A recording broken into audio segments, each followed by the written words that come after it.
En Amérique, il existe deux classes de voyageurs.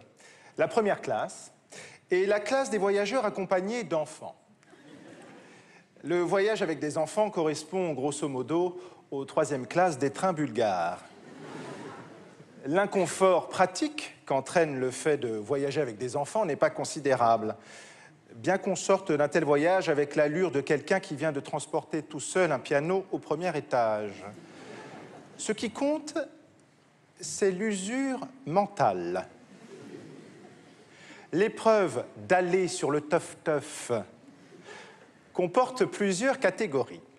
Il est difficile de dire laquelle est la plus pénible. Ceux qui ont pris le train avec un nouveau-né prétendent que ce genre de plaisir soutient la comparaison avec la neutralisation d'un nerf dentaire. D'autre part, ceux dont les petits compagnons en sont au stade des gambades se gaussent des prétentions des précédents. Il arrive parfois qu'on rencontre un homme ayant supporté un voyage avec un nouveau-né et un gambadeur. On devrait d'ailleurs saluer de 21 coups de canon l'arrivée d'un pareil citoyen dans la ville et l'autoriser à porter l'insigne du Pater Dolorosa qui donne le droit de mendier sur les parvis des cathédrales. Alors il y aurait beaucoup à dire en faveur de ceux qui soutiennent que plutôt que de transporter des bébés d'un endroit à un autre par nos voies ferrées nationales, il vaudrait mieux laisser la race s'éteindre. Mais d'un autre côté, il y a quand même des moments où les bébés dorment. Tandis qu'avec un enfant de 4 ans, c'est une cavalcade pratiquement ininterrompue pendant 10 ou 12 heures de suite. Quoi qu'il arrive parfois qu'on ait du mal à faire dormir le bébé, spécialement lorsque le marchand de journaux du train qui s'est embusqué dans le couloir guette évidemment les premiers signes de sommeil sur le visage de l'enfant pour se précipiter en hurlant « Life Magazine, dernière édition !» Si cependant l'enfant est à un âge où l'on nie l'existence du sommeil, pour parcourir en tous sens le wagon, au lieu de rester assis, au moins le bébé, lui, ne peut pas quitter sa place, sauf s'il tombe. Enfin, auquel cas, il ne risque pas d'aller bien loin. Alors, chaque minute du voyage promet d'être pleine d'agréments. Alors, pour commencer, vous partez avec l'hostilité ouverte des 2/3 des occupants du compartiment. En face de vous se trouve peut-être un gros monsieur qui a dans sa ville natale la réputation de dévorer les petits-enfants. Il porte une lourde chaîne de montres en or et voudrait profiter du parcours pour lire un tas de rapports de gestion. Le fait d'être assis en face d'un petit garçon lui cause à peu près autant de plaisir que le voisinage d'un orgue de barbarie.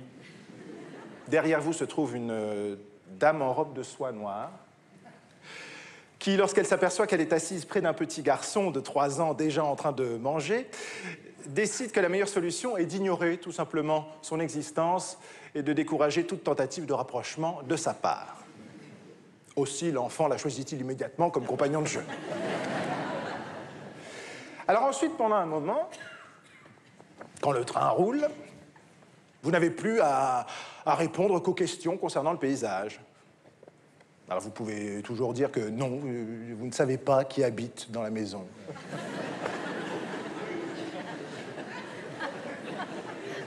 Non, vous ne savez pas ce que la vache regarde.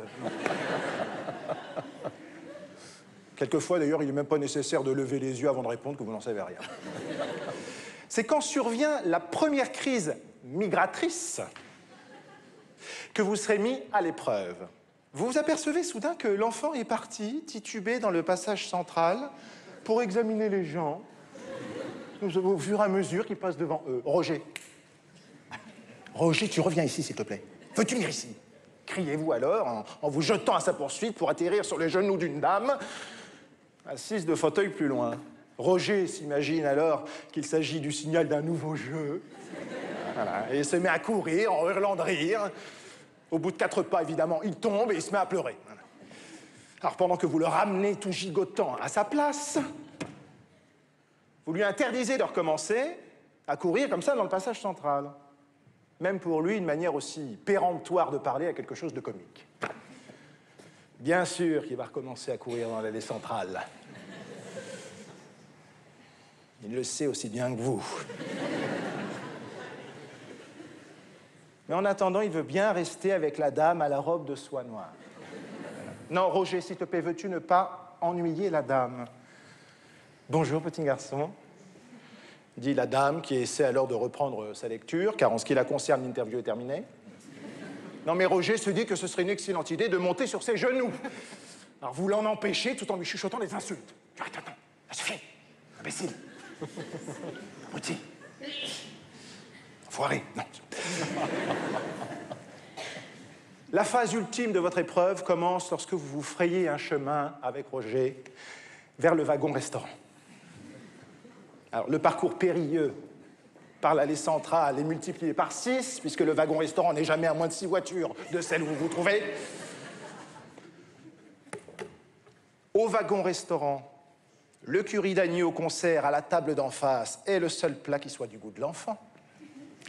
En apprenant qu'il n'y a pas l'ombre d'une chance pour qu'il en reçoive, et quand on lui demande s'il n'aimerait pas mieux un peu de cornflakes au lait, il se met dans tous ses états et menace de jeter une fourchette à la tête du curé assis en face de lui. Mais à la maison, pourtant, il n'est pas comme ça.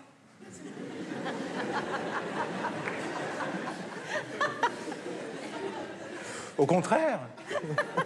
Non, c'est un enfant remarquablement facile. Oui, on dirait que le train fait ressortir les pires côtés de sa nature et tous les traits de caractère cachés qu'il a hérités du côté maternel de la famille. Enfin, aussi, ne reste-t-il plus rien à dire que, très bien, Roger, puisque c'est comme ça, nous allons partir sans manger. Voilà. Alors, vous l'entraînez alors hors du wagon-restaurant, en dépit de ses protestations, et envisagez de le jeter par la portière chaque fois que vous passez d'un wagon à l'autre. Ça, d'ailleurs, à vrai dire, un de mes cousins avait emmené un jour ses 3 petits-enfants faire un voyage d'une journée entière de Philadelphie à Boston. C'était le jour le plus chaud de l'année, et ce cousin portait un complet de laine. En arrivant à Hartford, les gens s'aperçurent qu'il n'avait plus avec lui que 2 enfants.